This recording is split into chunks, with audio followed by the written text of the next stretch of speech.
Kalau bangsa kami ini masih perlu naturalisasi, masih banyak yang kita benahi, banyak belajar dari Eropa gitu.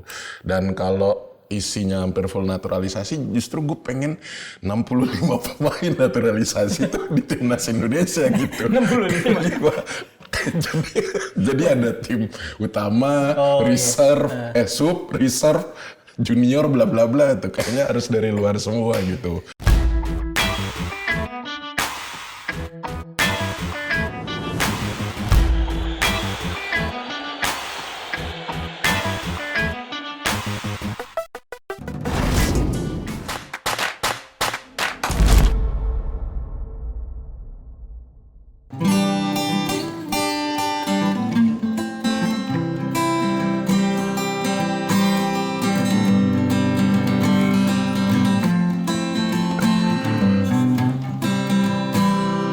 Wahai manusia, kalau bisa jangan sombong. Ingat di atas langit masih ada Mr. Luhut. Di atas Luhut ada istrinya. Aduh mata. Wahai Vietnam, kalau bisa jangan sombong. Ingat di atas langit masih ada John Rembo. Di atas Rembo ada Bung Toel.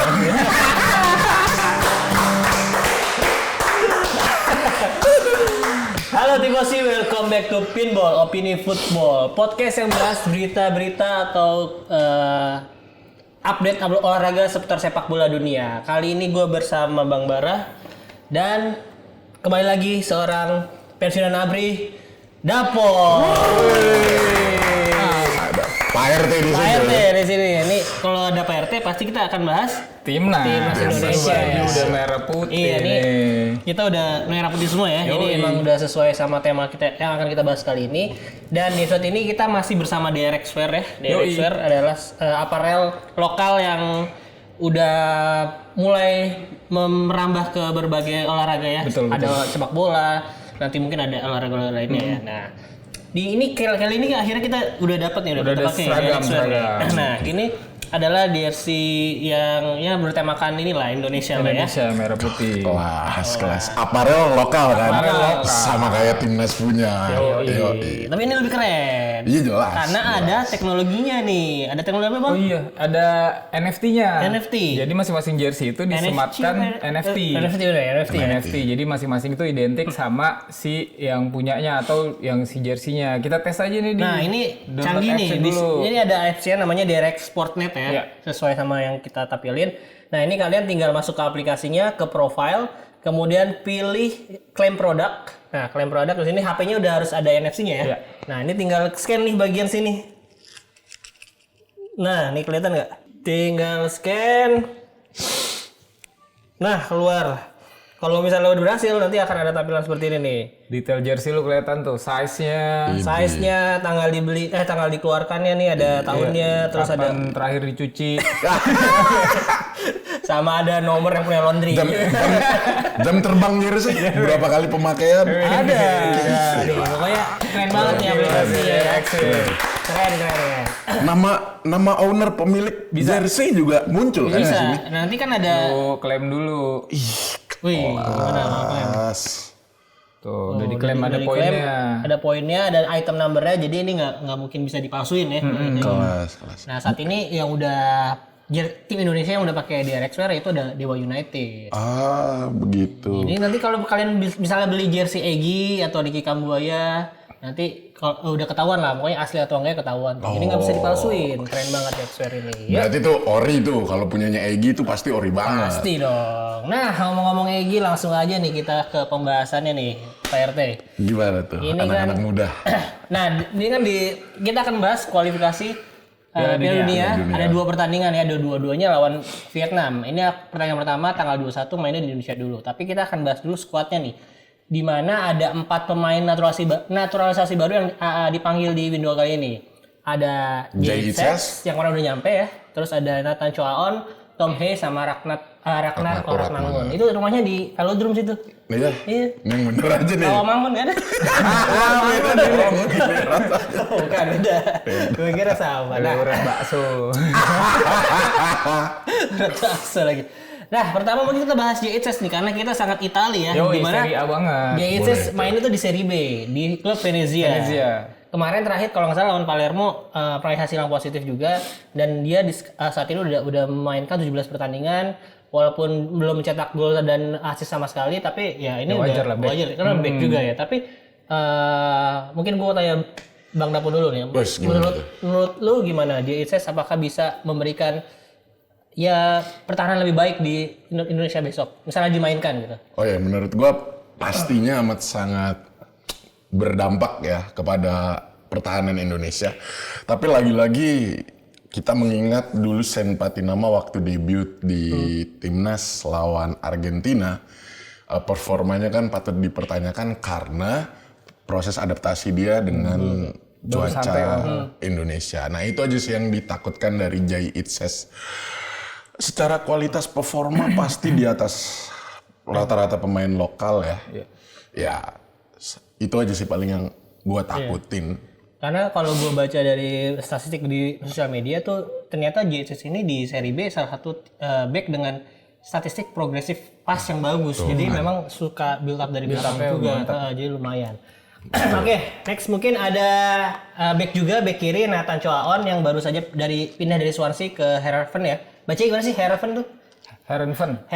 Nah, ini kalau menurut Bang Bara gimana sih Choaon ini? Iya, jadi memang sebuah timnas yang bagus pastinya kan antar pemainnya juga berkompetisi ya. Dan bahkan di Indonesia itu nilai plusnya adalah yang saling berkompetisi juga pemain naturalisasi. Iya. Karena kalau lu lihat di sisi lini belakang dan sebelah kiri itu sebenarnya pemain lumayan numpuk kalau lu bilang. Iya. Ada di back aja ada tadi kan si Izes masuk lagi padahal kita udah ada Elkan udah ada Jordi Amat kan. Nah, sementara di kiri kita tahu udah ada Pratama Arhan terus Sen Patinama juga bisa main di situ. Sekarang ditambah lagi Nathan Choaon. Jadi ya ini kalau dari positifnya adalah mereka saling mengeluarkan kemampuan yang terbaiknya untuk mendapatkan spot di skuad inti yang gua rasa di tim manapun sangat positif sih hal kayak gitu. Kayak gitu sih. Tapi kalau dari penampilan mungkin karena dia baru juga baru main 2 kali dan kayaknya baru beberapa menit doang gitu di akhir-akhir pertandingan doang deh.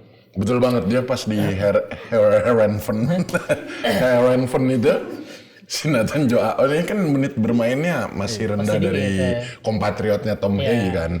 Jadi kita belum bisa, gue pribadi belum bisa ngeliat dan susah juga carinya di highlightnya di internet agak susah. Sama, betul. Nah, lu juga keturunan Belanda kan, Teh? Keturunan Belanda. HP gua mereknya Belanda. Apa tuh HP Belanda? Lu denger gua. Van Vinger. Nah, tadi ngomong-ngomong kompatriotnya tadi ada Tom Hei ya, yang saat ini udah berusia 29 tahun. Dia bermain di Heerenveen juga, tapi dia lebih banyak nih karena udah main dari awal musim. Iya. Dia saat ini mungkin jadi digadang-gadang jadi salah satu midfielder terbaik juga di Heerenveen ya karena disebut The Professor ya. Profesor, bukan Profesor. Profesor Intel. Jimmy Neutron ya tapi aduh gimana ini. Iya dari statistik gue baca juga progresif pas bagus terus salah satu yang terbaik juga dalam membuat passing creating chance ya. Jadi memang umpan-umpannya sangat dinantikan nih kalau dan free kick taker juga. Oh iya, itu yang paling sangat dibutuhkan dinanti juga ya. dari Tom Hei karena ya kita tahu semaksimalnya Mark Locke gua rasa shoot on goal dari free kicknya masih belum terlalu bagus ya. Iya. Kalau di sini kan dia juga ngegolin di liga juga lumayan banyak Pak lewat free kick kan. Jadi ini bisa jadi pemain terbaik di timnas Indonesia juga Betul. sih gua bilang. Iya betul banget. Dan Ini di Eredivisie udah 3 gol 2 assist saat ini ya. Nah tapi unik nih kita membahas Tom Hei ini. Ini menurut statistiknya di klub dia timnya ini sering banget kebobolan ya. Artinya gelandang bertahan entahlah apa masalahnya ada di tim tersebut. Tapi ini bagaimana ketika seorang The Professor masuk ke timnas yang notabene pemain barisan pertahanannya masih berantakan nih. Kira-kira formula yang pas untuk Tom Hei ini gimana sih abang sekalian nih? Ya, jadi dengan adanya gelandang bertahan yang tipenya agresif perebut bola atau ball winning midfielder, di situ dia akan lebih nyaman untuk menjalankan fungsinya. Gitu sih Teh kalau gue bilang. Oh, jadi dia bukan tipe defensive Perebut bola. midfielder yang ini ya yang kayak destroyer gitu ya. Iya, Mungkin iya. dia kayak yang lebih ke DLP-nya mungkin ya. Betul, Mungkin betul. ya Hakan lah, Iya. Hakan atau siapa? Mungkin Pirlo ya. Pirlo kan butuh Gattuso juga buat Iya, jagain betul, dia betul. ya. Berarti dia bukan gelandang pengangkut air ya? Bukan, dia Oh. pengangkut profit buat penjualan merchandise timnas. Soalnya kalau gelandang Indonesia kan terkenal Pengangkut dengan air. istilah gelandang pengangkut nyawa. Air lagi. Bukan gelandang pengangkut followers lah. Ya gitu dong kemarin itu. Kita Wahyudi, ngerusuh main Wahyudi itulah. Kenapa nggak dipanggil itu ya? Timnas Timor Leste. Lawan Vietnam harusnya kayak gitu yang dimainin kan. Ternyata begitu juga soalnya. Betul banget gelandang pengangkut nyawa. Lanjut. Nah ini terakhir pemain yang tadi tinggal di Rawamangun ya, si Ragnar Oratmangun. Ini bermain di klub Fortuna Sittard. Ini Eredivisie juga ya, di Liga atas juga kan. Nah ini sejauh ini udah main 21 kali, tapi baru cuma 1 assist doang nih, belum cetak gol sama sekali. Padahal posisinya ya penyerang lah ya, Iya, bukan betul. bukan penyerang murni, tapi lebih ke kiri mungkin memang. Nah ini menurut Bang Bara gimana Ragnar? Gue pribadi sebenarnya dia serba nanggung ya Sama lagi. Iya si Sintayong bisa milih dia karena sebagai winger pun dia kurang cepat, sebagai striker dia kurang tajam. Jadi gue belum lihat sebenarnya fungsi dia di palanya Sintayong itu akan dimasukkan di mana atau bahkan mungkin justru role baru nih. Misalnya striker yang lebih deep lying forward, jadi dia lebih bisa turun dan menguasai bola dan mendistribusikan. Gue malah ngelihatnya begitu sih kalau gue lihat. Nggak tahu ya, karena kalau dari sisi klub kayak tadi gue bilang masih nanggung fungsi tajamnya dia di mana belum kelihatan. Iya sama. Dan sama gue mungkin dia ini datang ke Indonesia sebagai sosok motivator aja ya untuk penyerang-penyerang lokal. Jadi guru dia di sini ngajarin. Hajar Dewantara. Ngajarin penguasaan bola bla bla bla. Karena di klubnya emang ini sih gue juga bertanya-tanya di klubnya tuh masih statistiknya tuh jelek banget. Tapi seorang penyerang lah ya. Ya. Di permainan gue sempat lihat juga bukan yang model-model nusuk winger kayak Kevarat kayak Leo. Sterling kalau di Inggris. bukan. Di Chelsea maksudnya. Dia Gulden bukan Sterling. Di Belanda.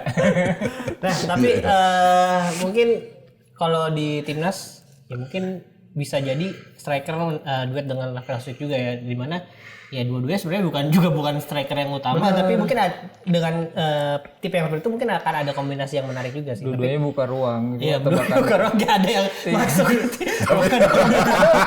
Buka doang. bener banget. Iya bener. Tapi bisa karena dua striker membuka ruang, gelandangnya bisa shoot kan, ada opsi shooting. Iya, Itu Marcel mungkin bisa antara Marcel masuk manfaatkan. atau malah ya itu tadi tebakan gue dia difungsikan role-nya sebagai forward yang bisa megang bola, pemantul.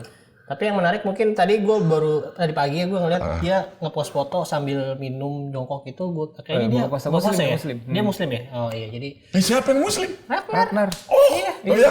Masya ngepost di Allah. Instagramnya dia buka. Kita kaget loh. Iya, dari nama kan nggak ada muslim, tapi ternyata muslim.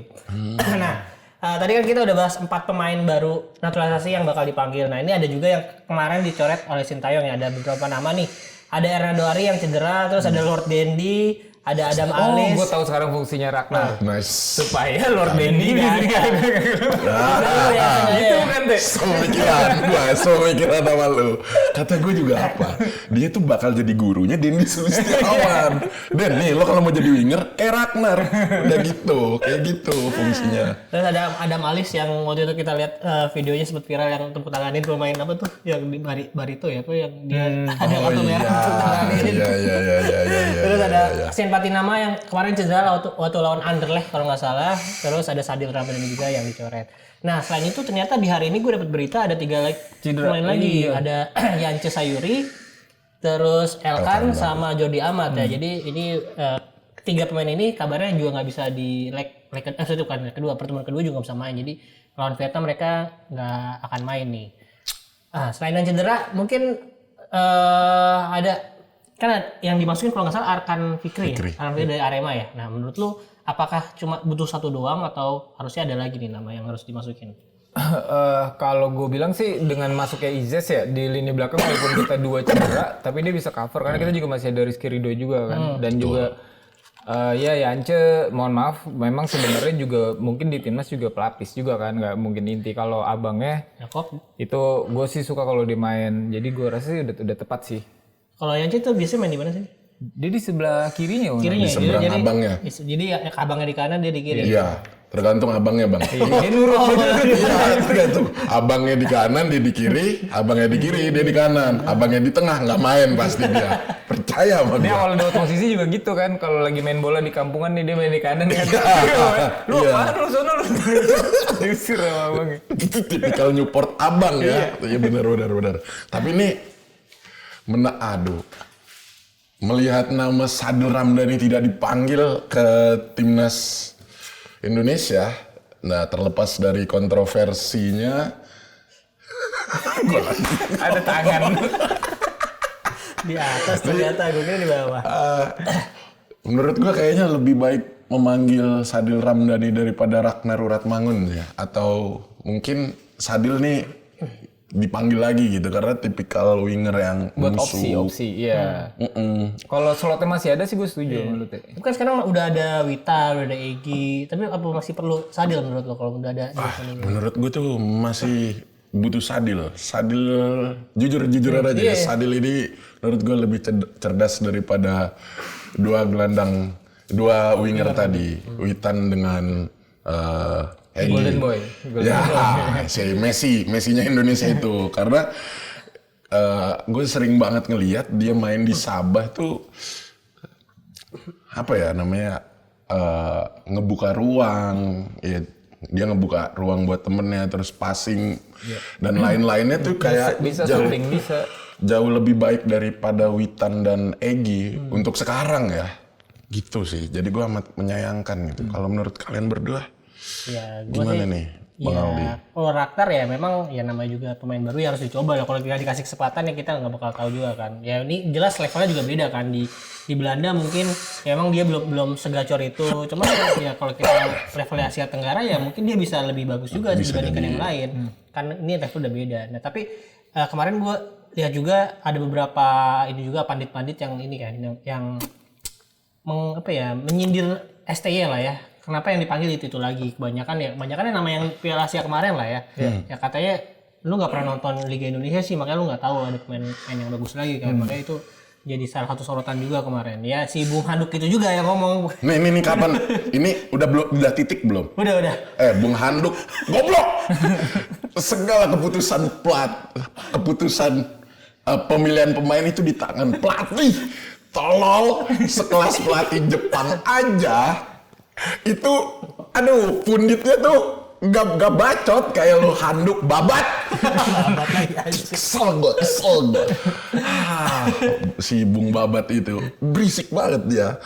Kan bener kan segala keputusan pemilihan pemain balik lagi ke filosofi sang pelatih. Betul. Ngapain lu protes nggak penting. Ya tapi selain itu juga ada Coach Justin yang kembali menyayangkan adanya si Stefano Lillipali yang lagi-lagi nggak dipanggil nih. Padahal di Liga lagi 11 gol 7 assist, terus timnya juga masih di atas. Nah menurut lu emang sebenarnya layak nggak sih? Walaupun ya ini tadi balik lagi sebenarnya STY mungkin nggak ini, tapi layak dicoba nggak seenggaknya gitu? Nah nih Bung Handuk, saya lebih setuju sama Bung Justin. Tapi emang bener sih, Lillipali itu selayaknya harus dicoba. Jadi kalau STY milih nyoba Ragnar, ya mbok kasih kesempatan juga gitu loh. Nyoba Lillipali gitu. Kan dua-duanya sama-sama nyoba kan, dicoba. Ya karena menurutku juga ngelihat Lillipali akhir-akhir ini gacor juga gitu. Kalau dulu pas sebelum Piala Asia dia berstatement, gue ngelihatnya di liga kayaknya Lillipali hoki aja gitu. Karena liga kita kualitasnya gembel lah ya. Tapi makin kesini, wih emang kualitas punya sih Lillipali. Jadi patut dicoba sih. Karena ini ajangnya cuman ASEAN kan, lawannya Vietnam doang. Harusnya dipanggil. Iya setuju gue. Kalau untuk urusan Lillipali, pengamat bola manapun yang berstatement Lillipali harus dicoba, gue setuju.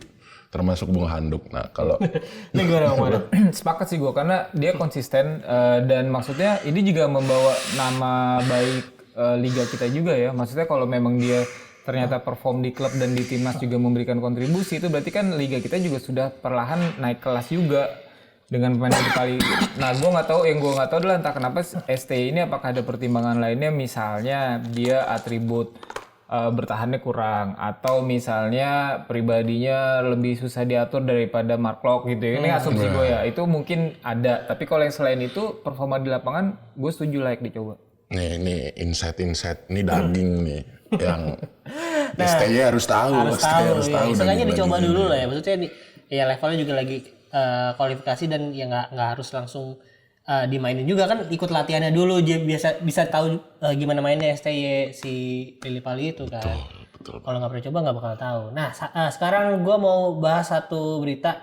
Ada namanya back Vietnam yaitu Duy Man menyebutkan bahwa timnas Indonesia rasa Belanda jelang kualifikasi Piala Dunia 2026 besok. Nah tanggapan lu gimana nih? Maksudnya ini kan emang ya kita tahu sendiri emang hampir full naturalisasi, tapi bukan naturalisasi yang benar-benar naturalisasi. Yang asal. Yang asal tetap ada keturunan. Nah, menurut lo gimana, Pak RT? Wah, menanggapi komentar si Duy Man. Kayak nama orang Rawamangun ya, Duy Man. Iya man, gini man. Jadi menurut gua karena FIFA sudah memiliki aturan yang resmi tentang naturalisasi bla bla bla sebagainya, ya lu terimalah ini cara bangsa kami untuk memajukan sepak bola gitu. Kalau bangsa lu udah benar dan nggak perlu naturalisasi, nggak usah cemburu sama kita udah. Kalau bangsa kami ini masih perlu naturalisasi, masih banyak yang kita benahi, banyak belajar dari Eropa gitu. Dan kalau isinya hampir full naturalisasi, justru gue pengen 65 pemain naturalisasi itu di timnas Indonesia gitu. 65? Jadi ada tim utama, reserve, junior, bla bla bla itu kayaknya harus dari luar semua gitu. Iya. Enggak, itu bercanda aja sih. Tapi ya ini cara bangsa kami gitu. Lagian lu masa takut sih lawan Indonesia doang? Yalah, Indonesia doang. 5 tahun berapa tahun lalu kan kita dibantai sama negeri mereka. Masa lo takut? Nah ini mungkin ya salah satu indikasi kalau mereka udah mulai agak takut nih sama kita. Targetin. Iya, lo gimana menurut Bang Bara? Duy Man nih udah punya anak belum sih dia? Kalau belum ya wajar, ini kan Manduy. Goblok balik dong. Terus sirik jangan gitu-gitu amat, ya kan cara legal sebuah negara. Berarti kan dia nggak punya jalur scouting yang benar yang bisa memantau keturunan Vietnam yang di liga-liga yang mana sih gitu kan. Walaupun sebenarnya dia juga keturunan juga ada naturalisasi. Memang namanya Nguyen aja. Jadi kita namanya Nguyen juga kan. Philip Nguyen, lu cari siapa tahu misalnya ada ternyata Philip Mbappe, Nguyen Mbappe kan ternyata Mbappe Nguyen gimana? Striker. Ada juga langsung naturalisasi. Lu negara dijajan Prancis. Betul. Makanya kalau tinggal lo patennya kakinya Mbappe kan patah, susah perform PSG, tarik sama Vietnam. Jadi striker. Ya udah, oke, sebelum kita masuk ke prediksi setuju nih. pertandingan, mungkin kita rehat sejenak ya. Kita kan udah buka puasa nih. Oh, udah buka puasa ya benar. Lu puasa nggak PRT? Waduh, udah usia segini Iya, mah. masa masih puasa? Bayar vidya aja. Gue kira mau mendekatkan dirinya lebih tinggi kan. Assalamualaikum. Waalaikumsalam, katanya bayar media. Salah. Tuh, ini ilmunya ya kan? Ngapa? Ilmunya ya kan? Enak banget nih minumannya nih. Nih, Panzam nih, Bip. Ya. Derex. Emang gitu. Ayo RT, dulu RT, silakan. Daripada ntar berhenti lagi, gue tarik dulu.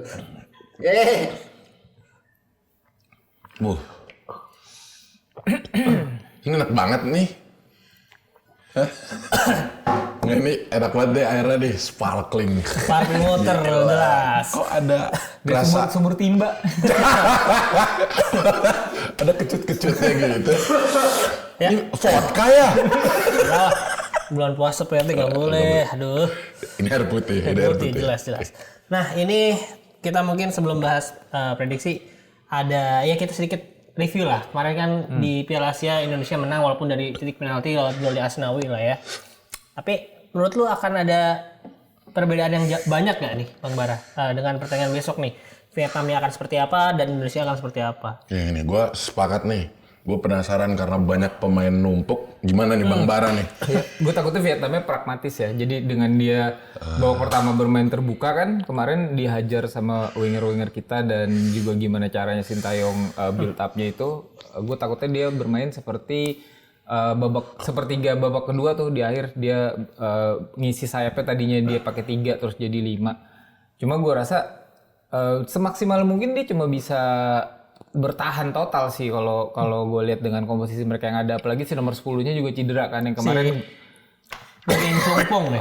Yang gue rasa paling merepotkan di Piala Asia itu dia doang tuh. Dengan dia nggak ada, gue sih masih optimis timnas bakal menang dan STY akan menemukan counter lagi formasinya si siapa sekarang pelatihnya? Trussier kan. Untuk ketika dia coba bertahan kayak gitu akan ada cara-cara membongkar, termasuk mungkin masuk kayak Ragnar ini juga salah satu skema yang disiapkan sama STY sih. Kalau gue bilang gitu. Iya, ini kan ya yang lu bilang tadi sih, salah satu pemain andalan mereka itu Nguyen Chuong Puong cedera ankle.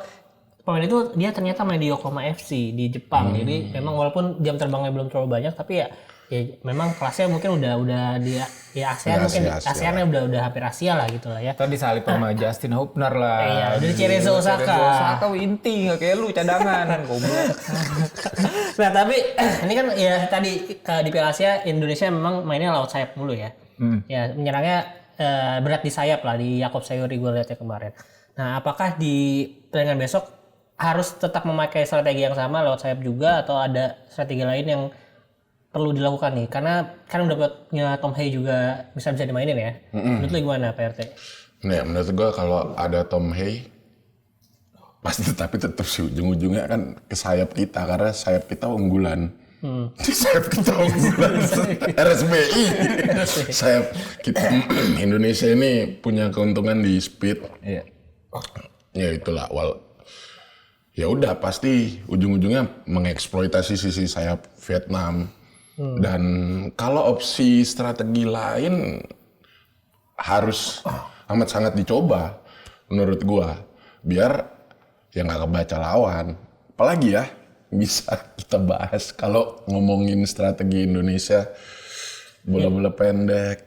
Udah sih, kalau pasti mengandalkan sayap. Gimana nih? Gua rasa sih ini Indonesia bahkan bisa bermain walaupun ya nggak selevel Inter lah ya, cuma maksudnya skema yang dipakai Inter tuh bisa banget sebenarnya diterapkan di Indonesia. Dengan gue curiganya Vietnam akan menumpuk pemain, Indonesia akan berusaha buat memainkan switch play dari sisi ke sisi yang lebih fluid karena ada Tom Hay yang akurasi umpan jauhnya itu sangat baik. Jadi bisa aja kita tumpuk dulu di kiri, bermain seolah-olah lini kiri kita akan menyerang, tahu-tahu di switch ke kanan Yakobnya kosong. Karena kan pasti Vietnam akan terpancing pemain untuk merapat ke situ tuh. Betul. Jadi fungsi Tom Hay gue rasa akan vital di match besok sih. Ya tapi sebelum jauh-jauh mungkin yang Tom Hay sama Nathan dan Ragnar tuh sebenarnya udah bisa main belum sih? Katanya.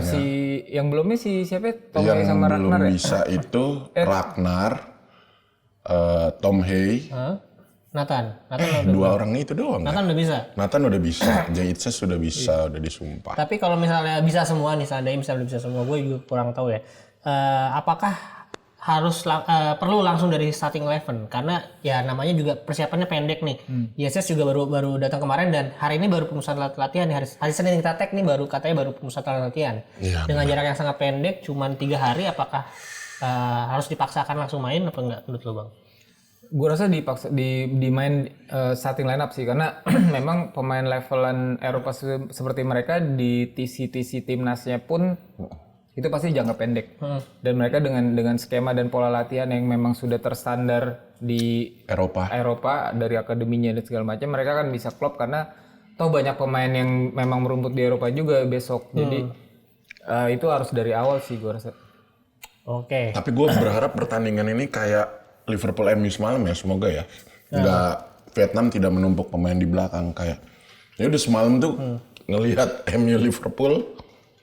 Ini kan Senin kita tag ya, nggak tahu rilis kapan. Pokoknya Minggu ya, hari Minggu tanggal berapa tuh kemarin tuh.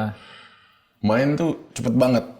Bus gitu. Ya ini yang gue harapkan. Jadi siap-siap aja li Vietnam nih abis stamina-nya nih diembat sama pergerakan cepat seluruh lini pemain Indonesia. Semoga itu semoga aja bisa sih strategi yang diterapkan. terapkan ya. Nah ini ada prediksi atau mungkin pilihan starting eleven dari bola.com ya. Ini akan gue bacakan. Mereka akan memprediksi akan pakai 3-4, naik dong 2-1, 3-4-2-1 di mana kipernya ada Nadeo karena Martin Paes juga belum bisa ya, ada Betul. administrasi juga ya, jadi belum bisa dipanggil. Terus kanan kiri ada Hapner, tengahnya Jordi Amat, tapi ini mungkin sebelum dia cedera ya. Terus ada Jay Itzes, tengahnya ada Choaon di kiri, Ivar Jenner di gelandang tengah berduet sama Tom Hay, kanannya ada Sandy Walsh. Agak ke depan ada Orat Mangun dan Marcelo Ferdinand di belakang striker, dan striker utamanya ada Rafael Struijk. Nah ini kalau gue ngelihat dari kontennya Bung Ropan juga, Bung Ropan setuju kalau misalnya Indonesia make 3 back lagi nih. Tapi pilihan dia adalah Hapner, Jordi Itzes, sama kayak yang di bola.com ini juga. Nah kalau menurut Bang Bara, apakah Indonesia tetap harus pakai 3 back juga? Ya, tetap 3 back karena dengan transisi formasinya Sintayong yang sangat fluid ya. 3 back ini bisa termodifikasi jadi formasi apapun. Gue lihat dari sisi dia, dari defense-nya bisa jadi 4 atau bahkan 5. Dan ketika build up itu dengan hanya 3 back ini akan lebih leluasa pemain-pemain sayap ini untuk membuka ruang. Dan Sandy Walsh untuk di awal gue setuju untuk kestabilan squad sih, dari kedalaman bertahan dan menyerangnya. Kita lihat dulu Vietnam bermain seperti apa, dan Jakob Sayuri itu menjadi elemen kejutan karena biar gimana pun dia speed dan ofensifnya jauh lebih baik daripada Sandy Walsh kayak gitu. Kalau versi lu sendiri berarti gimana? Starting line up? Ya kiper kita nggak ada pilihan lain ya, Nadeo. Terus tengahnya ya si Justin Hubner, Jay Itzes, sama ya berarti kita tinggal ada Rizky Ridho dan masih sangat layak juga di situ. Terus 4 di tengahnya ya, kanannya Sandy Walsh, terus Tom Hay yang didukung oleh seorang destroyer seperti Ivar Jenner. Lalu kemudian Arhan bisa dicoba juga karena konsisten. Jay Itzes konsisten, Jay Itzes juga lumayan tinggi, kita bisa curi dari throw in-nya tetap. Terus Ragnar, kemudian Marcel, dan yang di tengahnya Rafael Struijk, atau mungkin gue lebih setuju Ragnar yang di tengah, Struijk yang di kiri sih, karena dia lebih kenceng speednya sih gue rasa. Jadi 3-4-3 kalau lu? Tetap 2-1 tapi ditukar posisinya si Ragnar sama Rafael. Oke, kalau Pak RT gimana Pak RT? Ini kalau gue ngeliat ini pakai formasi ini kan tengah udah pasti diisi Jenner, Tom Hay, karena Marco Rizky. belum 100% ya. Oh iya, karena betul. STY tuh nggak akan manggil atau nggak akan mainin permainannya nggak 100%. Benar banget. Tapi Mark 200% juga nggak bakal geser Tom Hay. Emang kalah kuarin. Tapi bisa aja Tom Hay agak majuan. Brengsek juga nih Maguire nih. Udah bang, makin malu ntar kualitas liga kita nggak. Back tengah kan udah pasti dari Rizky Ridho kan di situ karena Jordi cedera. Di tengah, ya, di back kiri tuh Arhan. Gue sih minta depannya Sananta ya, kirinya Struijk. Jadi Arat Mangun nggak main dari awal? Aurat Mangun nggak dulu. Nggak dulu, ntar aja di babak kedua atau pas mereka udah capek lah. Iya. Kalau gue mungkin gue juga mirip-mirip sih, cuman ya gue tetap tadi kirinya Arhan, kanannya Sayuri, tapi Sandy Walsh-nya agak main jadi WCB jadinya dia di belakang. Jadi mungkin ya bisa kayak Inter juga, jadi nanti dia bisa ikut maju kayak Jan Bisek atau Pavard gitu si Sandy Walsh. Oh berarti lo Jordi buang, Itzes tengah. Ya Jordi kan karena cedera kan, Itzes tengah, Sandy Walsh-nya kanan di CB kanan. CB kanan. Di atasnya Jakob Sayuri depannya. Iya intinya Sandy Walsh di sini ganti Sayuri kan. Iya, tapi Sandy Walsh-nya mundur ke belakang. Jadi CB. Iya. Setuju. Kalau juga skor gue. nih, yakin nggak? Karena ini sangat penting ya. Maksudnya ini kan 2 pertandingan kemarin nih kalah ya dari itu Irak apa Iran sih, gue lupa. Irak ya. Irak. Dibantai. Seri sama Filipina. Terus ini 2 pertandingan lawan Vietnam. Menurut gue sih wajib 6 poin dan harusnya juga bisa menang cukup ideal. Meyakinkan di leg pertama nih. Gue sih yakin bisa clean sheet ya, karena tadi penyerangan Vietnam yang andalan itu juga lagi absen. Gue sih bisa 2-0 menurut gue. Kalau lu gimana? Setuju lagi, gue minimal 2-0 kalau lebih mantep 3-0 biar diem itu Vietcong itu. Gue tuh berharap 3-0. Dan ini sangat penting juga buat poinnya Indonesia di peringkat FIFA. Kalau bisa menang 2 ini tuh kita bisa lompatnya lumayan jauh. Gitu.